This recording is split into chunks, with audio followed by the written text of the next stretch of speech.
가장 낮은 방역 단계까지 내려간 첫날, LA 한인타운 업소들은 매우 활기찬 모습이었습니다. 한인타운 경기가 살아나고 있다는 기대감을 높였습니다. 백신 접종은 더 쉬워졌지만 거부자도 더 늘어나고 있습니다. 한인타운의 경우에는 백신 접종을 거부하는 어르신들까지 줄어들지 않고 있습니다. 대형 경합주인 플로리다 주지사도 투표권 제한 법안에 서명을 마쳤습니다. 민주당은 당장 소송을 제기했습니다. 고용시장이 개선되고 있다는 진단에 뉴욕 증시의 다우지수가 또 사상 최고치를 경신했습니다. 주간 실업자 수는 코로나 사태 이후 최저치를 기록했습니다. 코로나 사태로 인해 오픈 항공권 유효 기간이 그냥 지나치는 경우가 많다는 소비자들의 불만이 고조되고 있습니다. 소비자들은 항공사들이 안내도 없이 1년만 지나면 무조건 무효화시키고 있다고 비판했습니다. 네, 고용시장이 좋아졌다는 평가에 다우지수는 또 사상 최고치를 경신했습니다. 관련 소식은 잠시 뒤에 전해드리겠습니다. 네, 방역 기준이 옐로우 단계로 진입한 첫날인 오늘, LA 한인타운 업소들은 활기차고 분주한 모습이었습니다. 타운 경기가 빠르게 회복되고 있다는 기대감도 높았습니다. 먼저 이사민 기자가 한인타운을 취재했습니다. LA 한인타운에 위치한 한 사우나입니다. 오전 시간이지만 손님들의 발길이 이어졌습니다. 평소와 달리 150여 명이 사우나를 찾았습니다. 와서 운동도 하고 또 이렇게 시간을 보내니까 여기서 2-3시간 정도 보내요. 여기서. 그러니까 너무너무 좋죠. 여기 오는 사람들은 다 백신 맞은 사람들이에요. 그래서 뭐 위험한 생각들을 안 갖고. 사우나는 50%의 수용 인원으로 오늘부터 영업이 허용됐습니다. 마스크와 손 세정제를 무료로 제공하며 방역 준비도 철저히 했습니다. 일부 사우나는 코로나 2차 접종까지 모두 마친 고객들만 입장시키고 있습니다. 너무 고맙다 그러죠. 샤워를 할 수 있어서 너무 고맙다고 다들 이야기하세요. 닫혀 있을 때 너무 힘들었는데 지금 열어줘서 고맙다고 이야기하시죠. 안에는 보통 뭐 우리 정원의 한 25% 30% 그 정도고 좀 바쁠 때는 한 50% 그 정도입니다. 타운에 위치한 영화관도 재개장했습니다. 영화관의 수용 인원은 25%에서 50%로 확대됐습니다. 영화관이 문을 연 이후 상가 비즈니스에 긍정적인 영향을 미치고 있습니다. 경제 정상화에 한 발 더 가까워지면서 업소마다 활기가 넘치고 있습니다. 그동안은 너무 애로사항이 많았어요. 근데 앞으로 이제 좀 기대를 걸어보고 여기 극장도 오픈하고 그러면 여기 손님이 많다 그러니까 하여튼 잘 되겠죠. LA 카운티가 오늘부터 옐로우 단계로 하향 조정하면서 식당 수용 인원은 75%까지 확대됐고 헬스장은 50%로 늘어났습니다. 그리고 박물관과 동물원은 수용 인원 제한이 없어졌습니다. 식당의 경우 테이블 간 거리두기 간격도 8피트에서 6피트로 완화됐습니다. LA에서 SBS 이삼현입니다. 네, 앞으로는 각종 모임도 활발하게 진행될 것으로 예상됩니다. 야외나 실내 모임의 경우에는 허용 인원이 크게 늘어났습니다. 백신 접종을 모두 마친 경우에는 수용 인원이 더 증가합니다. 계속해서 전용 기자입니다. 오늘부터 가장 낮은 방역 단계인 옐로우 등급이 적용되는 LA 카운티. 카운티 보건국이 발표한 새로운 방역 지침에 따라 수용 인원도 추가로 늘어나게 됩니다. 먼저 식당의 경우 손님들이 백신 접종을 증명하거나 코로나 검사 음성 결과를 제시할 경우 최대 75%까지 손님을 받을 수 있습니다. 테이블 간 거리두기 간격은 기존 8피트에서 6피트로 완화됐습니다. 수용 인원이 50%까지 늘어난 영화관도 백신 접종을 증명하면 추가로 정원의 75%까지 손님을 받을 수 있습니다. 미용실의 경우 마스크를 착용하면 최대 75%까지 실내 수용이 가능합니다. 헬스장과 요가나 댄스 스튜디오 등도 백신 접종 증명이 있으면 75%까지 영업할 수 있습니다. 옐로우 등급 진입과 함께 영업이 가능해진 사우나와 스팀룸도 수용 인원의 최대 50%를 받을 수 있습니다. 다만 교회의 경우 오렌지 단계와 동일하게 수용 인원의 50%를 유지해야 합니다. LA에서 SBS 전영웅입니다. LA 한인타운은 백신 접종 비율이 비교적 낮은 지역으로 분류됩니다. 그만큼 백신 거부자가 많은 지역이라는 의미이기도 합니다. 백신 접종은 예약이 필요 없을 만큼 쉬워졌는데 왜 그럴까? 이재린 기자가 직접 현장을 취재했습니다. LA 한인타운 마켓 안에 위치한 한 약국. 장을 보러 왔다가 그 자리에서 백신 접종을 받습니다. 이전부터 왔다 갔다 하면서 봤었고, 그리고 온라인으로 체크를 해보니까 오늘 바로 맞을 수가 있더라고요. 그래서 바로 신청을 하고 바로 맞은 거예요. 대형 약국을 가도 마찬가지입니다. 누구나 쉽게 백신 접종을 받을 수 있습니다. 예약도 필요 없어졌습니다. 백신 공급량이 충분해졌기 때문입니다. 문제는 백신 거부자들이 여전히 많다는 겁니다. 지금 4월 달에는 꽤 있었는데 지금 많이 줄어들고 있어요. 워킹 하고 있거든요. 그래서 한 30%는 워킹으로 그냥 하시는 것 같아요, 지금. 한인타운의 경우 특히 접종률이 낮은 것으로 나타났습니다. 1차 접종을 마친 사람은 49%로 LA 카운티 평균인 54%보다 낮았습니다. 나 한 명쯤 안 맞아도 되지 않을까 하는 생각, 또 백신 후유증이 두려워 접종을 거부하는 사람이 대부분입니다. 왜 맞아야 되는지 거기에 대한 확실한 이 근거를 제시를 하면은 이제 맞지 않는 사람도 그 부분에 대해서 다 납득이 되면은 안 맞을 사람은 없을 것 같아요. 보건국은 완전하고 안전한 경제 재개방을 위해서 하루빨리 접종을 받을 것을 거듭 당부했습니다. LA에서 SBS 이재린입니다. 대부분의 코로나 규제가 해제되면서 가장 관심이 높은 것 바로 여행입니다. 한인 여행사들은 많은 직원들이 다시 업무에 복귀했습니다. 예약 문의는 물론 실제 예약도 크게 증가했습니다. 전용 기자입니다. 오늘부터 본격적으로 옐로우 등급에 진입한 LA 카운티. 방역 기준이 대폭 완화되면서 여행사마다 문의도 폭증하고 있습니다. 한인 관광업계는 늘어난 관광 수요와 함께 이미 많은 직원들이 정상 출근하고 있습니다. 여행 문의가 많이 들어와서 저희 직원도 예약부와 또 항공부 직원의 3분의 1을 출근시켜 지금 예약을 받고 있습니다. 관광지로서 좀 청정 지역을 원하시는 것 같고요. 5월 말 메모리얼 데이를 시점으로 해가지고 모객을 갖다 준비하고 있습니다. 아직까지는 옐로우스톤과 레드우드 등 일부 지역에 한해서만 단체 관광이 실시되고 있습니다. 또 백신 접종을 마쳤거나 미성년자인 경우 코로나 검사를 받아야만 단체 관광에 참여할 수 있습니다. 레드우드라든지 옐로스톤, 마운트 루시모아, 레드락 같은 이런 곳, 허가되는 곳, 얼라우 되는 곳, 그런 곳으로만 지금 해서 고객들을 모시고 있고요. 아직도 모뉴멘트 밸리나 엔텔로 캐년 같은 곳은 클로즈돼 있어요. 관광업계는 이달 말부터는 요세미티와 그랜드 캐년 등 인기 관광지들도 단체 관광을 허용할 것으로 예측하고 있습니다. 어떤 곳은 그랜드 캐년 같은 곳은 요세미티나 그랜드 캐년은 오픈은 했는데 투어버스가 갈 수가 없어요. 그러니까 10명 이상 되는 대형 버스는 아직까지 제한이 돼 있어요. 수많은 문의가 쏟아지고 있는 한국 관광은 2주 자가격리 해제까지는 좀 더 시간이 걸릴 것이라는 판단입니다. 우리 한국의 모국 관광을 많이 관심을 가지고 있습니다. 그동안에 1년 2개월 동안 한국을 방문하지 못했기 때문에 또 한국의 자가격리에 대해서 아울러 이렇게 문의하시는 분들이 많이 계십니다. 본격적인 경제 재개방이 시작되면서 여행 관광업계도 빠르게 활기를 되찾고 있습니다.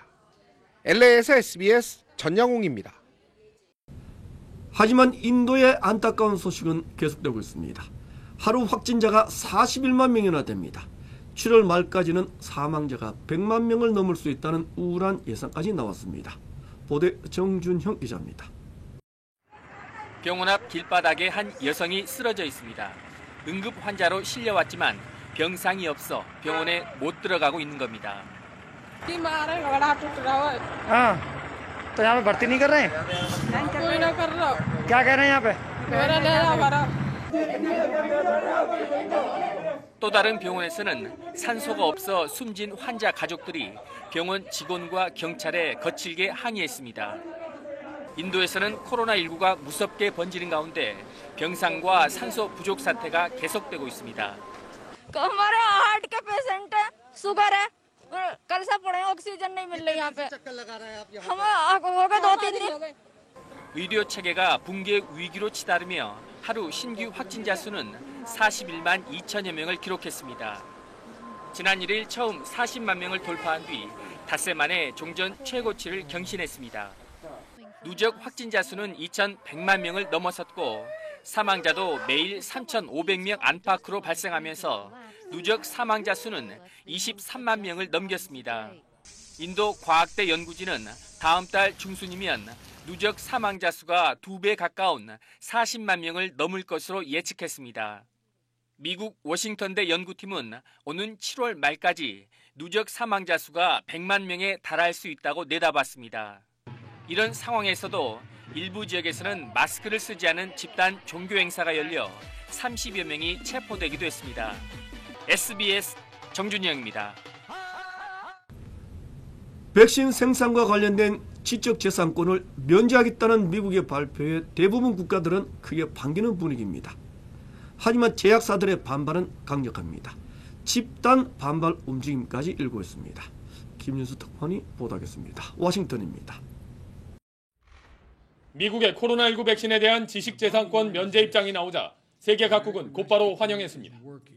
마크롱 프랑스 대통령은 전적으로 찬성한다는 입장을 내놨고 자체 개발 백신을 보유한 푸틴 러시아 대통령은 한 발 더 나아가 러시아 백신의 지재권 면제도 검토하라고 지시했습니다. 백신 지재권 면제가 세계적인 백신 공급난을 해결할 디딤돌이 될 거란 기대가 나오고 있는 겁니다. It was a statement that put people over patents. It was about leading in the world and helping producing what the world needed at a time of unprecedented crisis. 그러나 백신 지재권 면제가 실행되려면 세계 무역기구 164개 회원국 전체의 동의가 필요한 상황. 또 지재권이 면제되더라도 백신 생산을 위해선 기술 이전이 필수인데 화이자 등이 속한 국제제약협회 연맹은 미 행정부의 결정이 틀린 해답이라며 집단 반발에 나섰습니다. Our manufacturing process involves more than 50,000 steps, all of which have to be executed accurately in order to ensure efficacy and safety. 하루가 급한 상황에 백신 지재권 면제가 구두선에 그치지 않게 하기 위해서는 백신 허브 구축 같은 추가 대책이 뒤따라야 한다는 지적이 나오고 있습니다. 워싱턴에서 SBS 김윤수입니다. 네, 다음 소식 전하겠습니다. 대형 경합주인 플로리다주까지 투표권을 제한하는 법안의 주지사가 소명을 마쳤습니다. 공화당이 주도한 플로리다 주법에는 우편 투표 요건을 엄격히 제한하는 내용이 광범위하게 담겼습니다. 카운티 정부가 선거 절차를 변경하는 자체를 금지한다는 조항도 포함됐습니다. 이에 대해 백악관은 20세기 차별법을 만든 것이라고 비판했습니다. 민주당은 노골적인 유권자 탄압이라며 소송을 제기했습니다. 네, 고용시장이 개선되고 있다는 지표가 오늘 공개됐습니다. 주간 실업수당 청구 건수는 코로나 사태 이후 최저 수준을 기록했습니다. 뉴욕 증시의 다우지수는 또 사상 최고치를 경신했습니다. 보도에 이재령 기자입니다. 지난주 집계된 신규 실업수당 청구 건수는 49만 8천 건. 코로나 팬데믹 이후 처음으로 50만 건 이하로 떨어지면서 또 최저치를 기록했습니다. 전문가 예상치였던 53만 건보다도 훨씬 빠르게 감소세를 기록한 겁니다.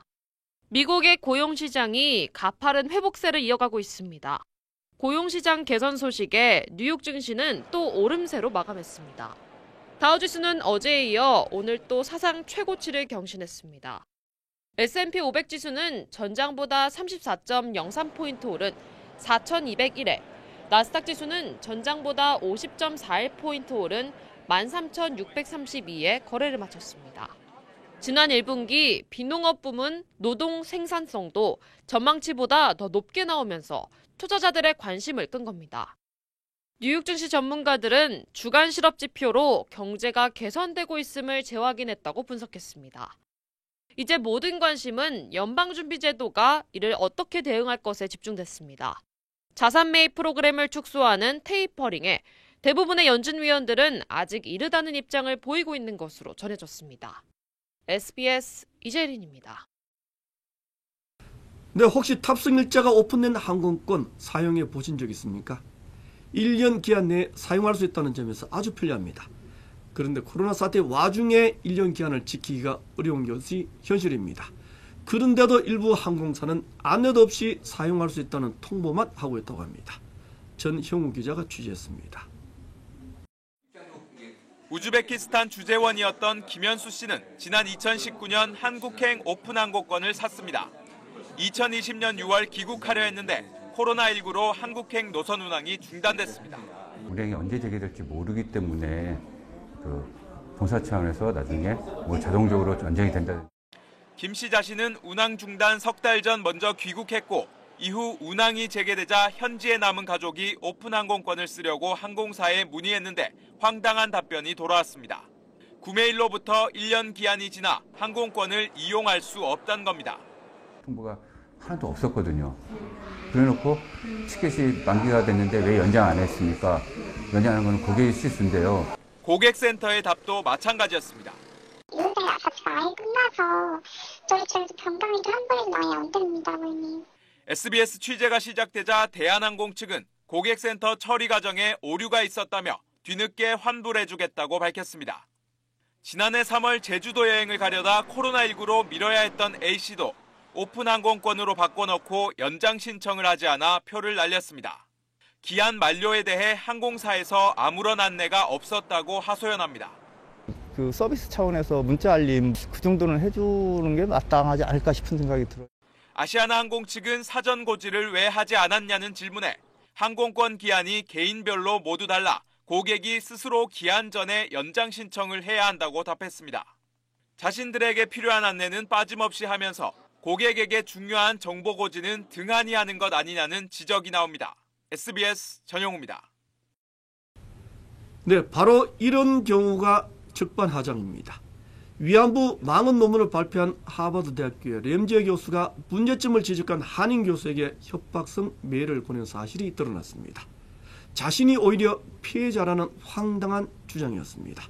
김종원 특파원이 전하겠습니다. 뉴욕입니다. 램지어 교수가 지난달 미국 이스턴 일리노이 주립대 역사학과 이진희 교수에게 보낸 이메일입니다. 램지어는 이 교수가 자신의 경력에 흠집을 내기 위해 등 뒤에서 야만적인 공격을 하고 있다며 이런 행위는 인간의 예의에 어긋나며 심각한 명예훼손이라고 주장했습니다. 이진희 교수는 램지어 사태가 불거진 직후부터 문제 제기를 해온 역사학자로 간토 대지진 조선인 학살과 일본 내 제1교포 차별을 정당화하는 램지어의 또 다른 왜곡 논문도 찾아내 이를 출판하기로 한 영국 케임브리지대 출판부로 하여금 논문을 수정하도록 주도한 인물입니다. 메일을 통해 이 교수에게 분노를 드러낸 램지어는 다음 단계로 어떤 조치를 취할지 고민 중이라며 이 메일이 경고 메시지라고 강조하기도 했습니다. 램지어는 지난달 일본 극우단체 학술대회에서도 비슷한 주장을 했습니다. 若い助教授たちのやり方を見て絶望しました。学問の自由を全く無視にして学者としての暗殺未遂みたいな 역사학자들은 램지어가 자신이 부당한 공격을 당하고 있다는 논리로 피해자 행세를 하고 있다고 지적했습니다. 또 일본 극우 세력과 꾸준히 교류해온 램지어가 직접 협박성 메일을 보냄으로써 공격 사인을 내린 것이란 분석도 있습니다. 이진희 교수는 지난달 하버드 대학교 총장에게 램지어 교수 논문의 문제점과 함께 자신에게 협박성 메일을 보낸 사실을 알리고 대책을 촉구했지만 하버드대 측은 아직까지 별다른 반응을 내놓지 않고 있습니다. 뉴욕에서 SBS 김종원입니다.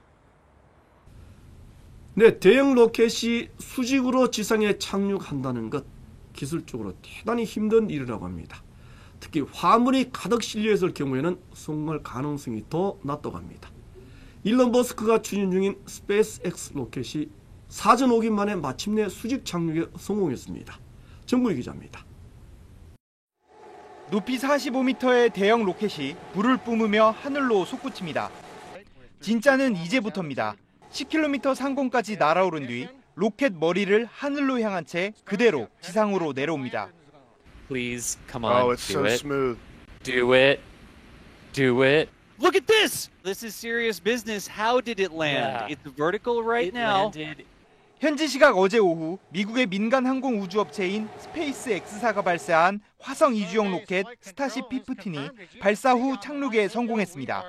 착륙 직후 밑바닥에 한동안 불길이 남아있었지만 얼마 안 돼 진화됐습니다. 4번의 실패 끝에 이룬 결실입니다. 지난해 12월 첫 시도에선 추진력 부족으로 로켓이 땅에 강하게 부딪히면서 폭발했고 두 번째엔 수평을 제대로 잡지 못해 역시 폭발하고 말았습니다. 세 번째에도 착륙 직후 갑자기 불길이 치솟아 로켓이 터졌고 네 번째에도 착륙 과정에서 폭발했습니다. 화성 탐사 로켓은 화물과 승객을 실어 나르기 위해 동체가 길고 넓습니다. 기다란 원통형 로켓의 균형을 잡는 게 매우 어려운 데다 내려오는 속도가 조금이라도 빠르면 충격에 동체가 폭발하기 쉽습니다. 액체 연료가 남아있잖아요. 물이 들어있어가지고 출렁거리면요. 그게 이제 지멋대로 왔다 갔다 하니까 균형 잡기가 굉장히 힘든 거죠. 테슬라 CEO로 스페이스X를 창업한 일론 머스크는 착륙 성공 직후 스타쉽이 계획대로 착륙하고 있다며 기대감을 감추지 않았습니다. 학계에서는 대형 로켓의 재착륙을 실증적으로 보여준 이번 시험으로 인류가 화성에 오갈 수 있는 시점도 앞당겨질 것으로 평가하고 있습니다. SBS 정구희입니다.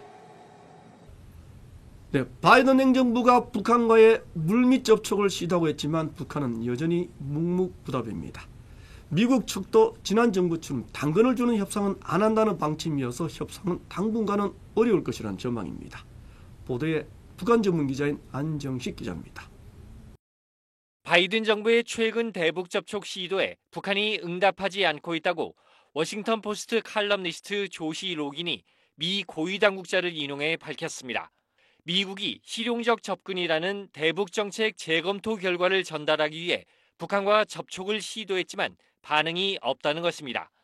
북한은 지난 2월에도 미국의 접촉 시도를 무시한 바 있는데 나흘 전 미국을 비난하며 상응 조치를 경고한 것으로 볼 때 이번에도 긍정적 반응을 기대하기는 어려워 보입니다.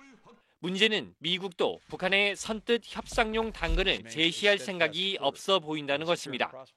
We'll look to see not only what North Korea says, but what it actually does in the coming days and months. Up to North Korea to decide whether it wants to engage or not on that basis. 칼럼니스트 로기는 또 바이든 정부가 북한과의 협상을 담당할 대북 특별대표를 임명할 계획도 없다고 밝혔습니다. 북한과 대화가 시작될 때까지는 협상 대표가 필요하지 않다는 것입니다.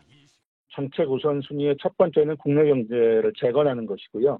외교에서는 미중 미러 관계 아프가니스탄, 그 다음으로 북한 문제를 아마 고려할 수 있을 겁니다. 블링컨 장관이 참여한 주요 7개국 G7 외교장관 회의에서는 북한의 대량 살상 무기와 미사일을 포기하라는 공동 성명이 발표됐습니다. 국제적 압박을 강화하는 가운데 북한 태도를 지켜보겠다는 뜻으로 보입니다. SBS 안정식입니다. 네, 강력한 황사바람이 중국 내몽구에서부터 시작됐습니다. 중국은 베이징 등지에 제한된 외출 금지령까지 내렸습니다. 내일부터는 한반도에도 강력한 황사가 닥칠 것이라는 예보입니다. 송욱 특파원이 전하겠습니다. 중국 베이징입니다. 하늘을 뒤덮은 황사에 중국 북부 네이멍구의 도로는 수백 미터 앞이 보이지 않습니다. 시내 또한 온통 뿌옇게 변했고 강풍에 도로 분리대는 쓰러졌습니다. 중국 북부 지방에 또다시 몰아닥친 황사는 낮부터 수도 베이징에도 영향을 미쳤습니다. 베이징 중심의 고층 건물 밀집 지역은 45분 만에 황사 속으로 사라졌습니다. 베이징 전역의 공기질 지수는 한때 최고 수준인 500까지 오르며 6단계 가운데 최악인 엄중을 기록했습니다. 미세먼지 PM10 농도는 세제곱미터당 500 마이크로그램을 넘었습니다. 강풍까지 겹치면서 베이징 당국은 아동과 노인, 환자 등은 외출을 하지 말라고 당부했습니다. 他这个鼻子呼吸什么的都不合适，老是流鼻子，这么多的沙尘，它能不受影响吗？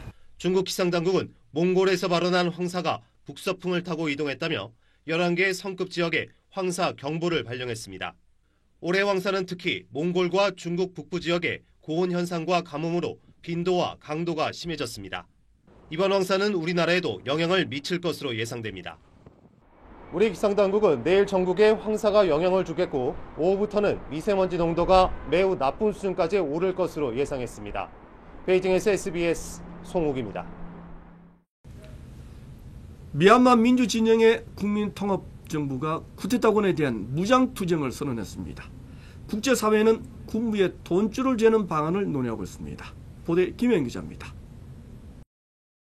미얀마 국민통합정부는 트위터를 통해 군부의 폭력과 공격으로부터 지지자들을 보호하기 위해 시민방위군을 창설했다고 밝혔습니다.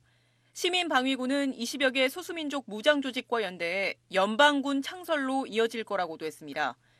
시민 불복종운동으로 대표되는 비폭력 평화 시위를 해온 민주진영이 무장투쟁으로의 노선 전환을 공식화한 겁니다. 앞서 국민통합정부 총리는 SBS와 인터뷰에서 연방군 창설 계획과 함께 국제사회에 지원을 호소했습니다.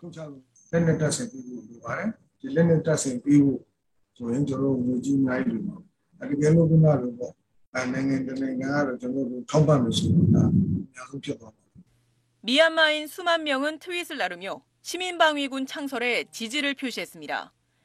시민방위군에는 2주간 기초 군사훈련을 받은 청년들이 합류할 것으로 전해졌습니다. 국민통합정부는 또 국제형사재판소에 군부를 제소하기 위해 무차별적인 공습과 시민학살 등 불법 행위 증거를 수집하고 있습니다.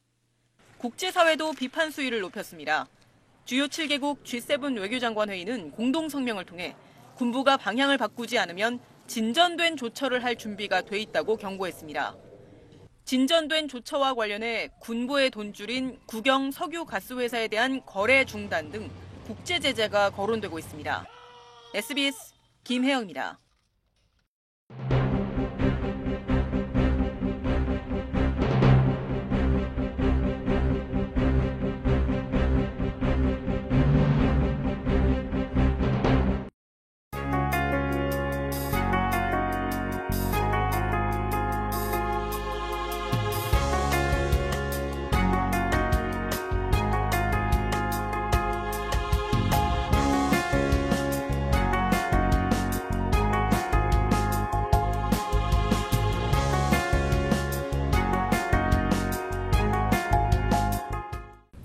놀러 오면 백신을 놔줍니다. 경기를 보러 와도 백신 접종을 해드리겠습니다. 물론 무료입니다. 이런 것이 늘어났습니다. 언제나 어느 곳에서나 백신을 손쉽게 맞을 수가 있게 됐습니다. 그런데도 백신 거부자는 줄지 않고 있습니다. 한인 거부자도 적지가 않다고 합니다. 심지어는 한인 어르신 중에도 백신 접종을 거부하는 분들이 꽤 있다고 합니다. 백신 접종은 가족을 위한 가장 기본적인 사랑입니다. 가족 사랑의 표현입니다. 이것을 마치겠습니다. 고맙습니다.